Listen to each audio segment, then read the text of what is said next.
Es por eso que luego de conversarlo con mi esposa Gabriela y con mi familia, anuncio al pueblo salvadoreño que he decidido correr como candidato a la presidencia de la República. Que no se están respetando las reglas del juego de un país. No es cualquier persona la que se quiere reelegir, es una persona que ha denotado, y un círculo también de ejercicio del poder, que ha denotado ese afán de concentración del poder, de irrespeto absoluto del Estado de Derecho, de también omisión de todos los tipos de garantías, de irrespeto también a los derechos humanos. La sala no sé si ha cambiado o no una cláusula pétrea, porque lo que ha hecho es una interpretación que viene a cambiar la línea jurisprudencial de otra sala. Y esa es nuestra preocupación, y lo decimos en la nota de revisión que le enviamos al presidente de la República con el proyecto, de que nosotros queremos que las normas constitucionales queden elaboradas, redactadas de tal manera que no haya que recurrir a la vía de la interpretación para que puedan aplicarse. El actual vicepresidente de la República, que dice cualquier tontería jurídica para justificar la reelección de Bukele, dice que la sala ya había roto cláusulas pétreas en una sentencia de 2010 en que había dicho que los partidos no tenían el monopolio para presentar candidaturas a elección de diputados. Eso no es una cláusula pétrea. El artículo 85 de la Constitución no es una cláusula pétrea.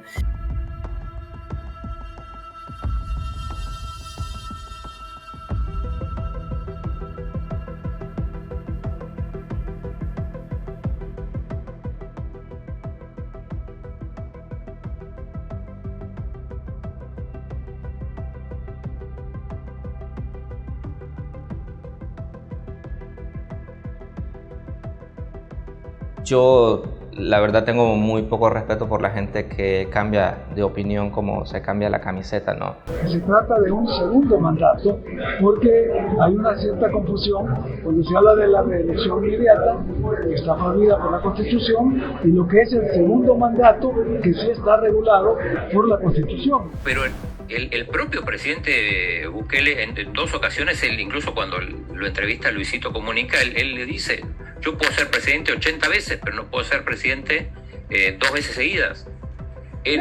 No había leído bien el artículo, porque como te digo, es un artículo que estaba escondido, que no ha salido a la luz y que no se saca. El vicepresidente decía que la Constitución estaba prohibida, luego que había que revisar, y luego fue modificando su postura hasta ahora ser uno de los principales defensores de la búsqueda de lo que él llama un segundo mandato del presidente de la República. Y luego también porque ha sido la postura del presidente de la República, que en entrevistas con medios internacionales, y eso está grabado ahí. Y bueno, últimamente se busca otro argumento, como decir, bueno, ¿qué más da lo que diga la Constitución? El pueblo lo quiere, y si el pueblo quiere la reelección, pues ¿qué más da? Esto también se cae con solo leer el artículo 83 de la Constitución. El pueblo es soberano, pero la soberanía la ejerce dentro del cauce y de los procedimientos establecidos en la Constitución. Y bajo la vigente Constitución del 83 no hay reelección presidencial inmediata o continua. Yo creo que El Salvador se le queda pequeño a Bukele. Sí, es jodido decirlo, pero creo que él sabe que este país está limitado de recursos y que eso lo... O sea, El Salvador ya va a llegar a un tope, pues, en la que él ya no puede hacer más. Entonces, no son los diputados, es que lo va a condicionar las características económicas de este pequeño país. No sé hasta dónde llegará la ambición de Bukele, pero probablemente la apuesta integradora va por ahí también. Creo yo que el hecho de alinear países, gobiernos y proyectos políticos en los países vecinos va por la idea de poder sumar más economía de escala, ¿verdad? O sea, vincular a una Guatemala, vincular a una Honduras. O sea, en el papel no suena mal la integración, en la política suena bastante mal. Yo creo que aquí las señales que hemos venido viendo en estos 4 años son lo que se va a profundizar y se va a agudizar en este país. ¿Qué viene después de las elecciones del próximo año, donde mediante una reelección ilegal, bueno, vamos a tener, si eso se da y si el presidente ganara, el país va a tener presidente ilegal.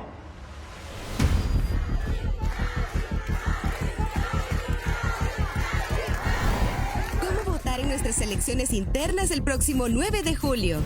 Los salvadoreños reelegimos el camino correcto.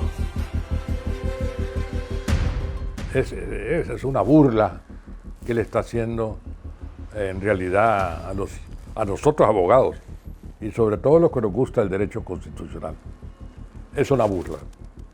Yo así lo considero y espero que rectifique, lo cual va a ser absolutamente difícil, porque ya están en el camino de reelección que ya había anunciado el 15 de septiembre del año pasado el presidente de la República. Partiendo de lo que ya hemos visto que ha pasado, no me extrañaría que pudieran cambiar de criterio y la jurisprudencia constitucional luego nos dijera, bueno, sí, se puede un tercer periodo. Pero creo que sería demasiado obvio y creo que el desgaste político, aunque ahorita la gente no prima no es importante, digamos, para la gente que sea inconstitucional, no es tan importante. Pero sí creo que le podría aumentar el costo político si va para un tercer periodo. La calificación que recibe tanto el gobierno, el presidente en su conjunto, el gobierno central, como el presidente en sí, es muy superior sin duda a la de distintos mandatarios. Hay un efecto desgaste que hemos registrado en todas las presidencias que se han medido desde Cristiani.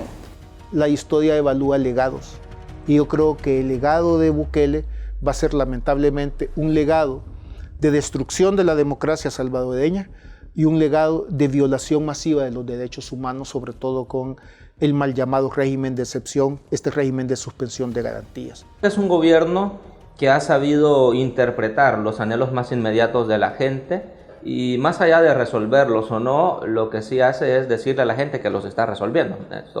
Esto apunto a un tema en específico, al tema comunicacional y cómo lo maneja el gobierno. Me parece que estamos ante un gobierno que desde el punto de vista de la manipulación de las emociones, de los sentimientos, de las aspiraciones y las esperanzas de la gente, está dando cátedra. Este populismo, en su forma más cruda, más silvestre, de decir hay que hacer lo que quiere el pueblo, pero no conforme a los procedimientos institucionales, legales, sino de forma burda, es decir, ¿qué quiere el pueblo? Nuestros estudios de opinión, al menos en los últimos 6 meses, nos han podido dar muestra de que la población en realidad no está recibiendo el 100% del panorama sociopolítico que ocurre en el país.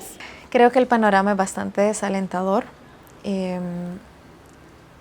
Es complicado prever un escenario porque ya sabemos que va a ser un escenario de reelección donde puede ser que la situación ya actual también de lo mismo, de concentración del poder, el uso arbitrario del poder, continúe y pues empeore.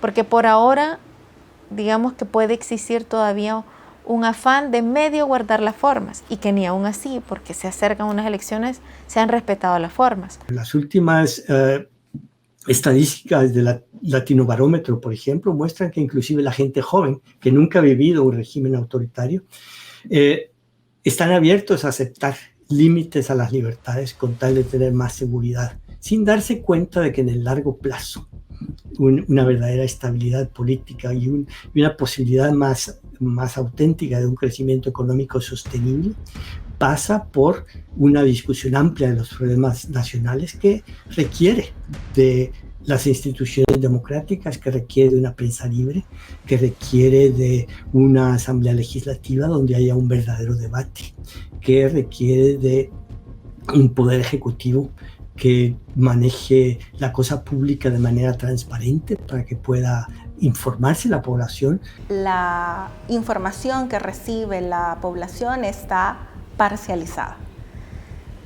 Toda persona que tenga la capacidad de controlar un número determinado de medios de comunicación, de controlar y diseñar mensajes específicos que le permitan posicionarse no solo como gestor, sino también como persona, tiene un poder importante para manipular la forma en la que la gente lo ve. Esa es una variable que ha tenido un cambio significativo. Para empezar, también, ¿qué es lo que hemos visto? La construcción o las herramientas con las que se ha construido la imagen presidencial.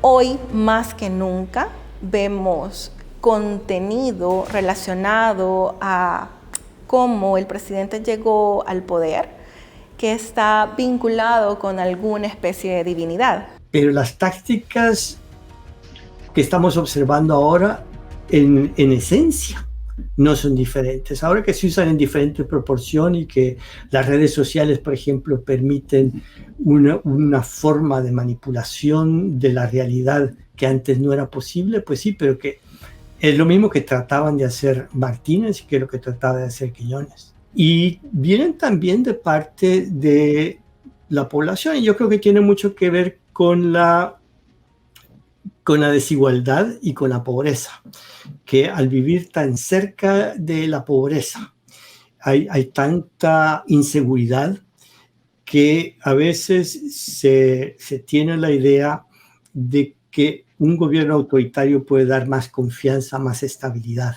Y por otro lado tienes un presidente que por lo menos de manera inmediata le ha resuelto un problema de seguridad a la gente, sin saber cómo va a deparar esto en el mediano o largo plazo, pero que se salta todos los procesos constitucionales. Entonces hay un desbalance informativo de una realidad de violencia que sí ha disminuido, hay que reconocerlo. ¿A qué costo? Estamos sacrificando la democracia. Estamos sacrificando el debido proceso. Estamos sacrificando el juez natural. En cuanto al régimen de excepción, al menos en este último año y medio, sin duda ha sido el salvavidas con el cual esta administración ha logrado mantener esa calificación de 8. En la medida que la población salvadoreña considera que el régimen de excepción es la medida adecuada para la reducción de la delincuencia, en esa medida incrementa la calificación que le dan al mandatario. No caminamos de la excepcionalidad a la normalidad, sino al revés. Estamos caminando de la normalidad a mantener la excepcionalidad previo a un momento electoral, con dedicatoria. El tiempo lo dirá en los próximos meses, pero obviamente podemos especular sobre ello. ¿Llegaremos a las elecciones con régimen de excepción? Yo pienso que sí. Yo creo que lo peligroso ya es un hecho que el presidente se va a reelegir. Habrá que ver cuántos votos o qué tan arrasador sea su gane. Pero creo que lo peligroso de esto es que va a querer aplastar aún más a las personas que piensen diferente, a las personas que le cuestionen, porque ahora ya vimos que hay un intento de tomarse el control total, casi consumado, aún hace falta un poco.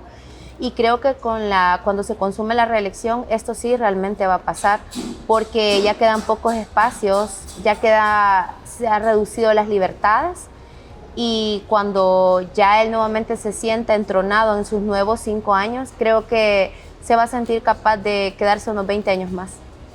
¿Hay reelecciones aquí en El Salvador? No hay reelección y yo estaría fuera de la presidencia a los 42 años. ¿Qué adjetivo le pondría al presidente Bukele? Dictador. Perverso. Autoritario. Cínico. Ambicioso. Houdini. Autoritario. Dictador. Oportunista. Impredecible. Es por eso que luego de conversarlo con mi esposa Gabriela y con mi familia, anuncio al pueblo salvadoreño que he decidido correr como candidato a la presidencia de la República.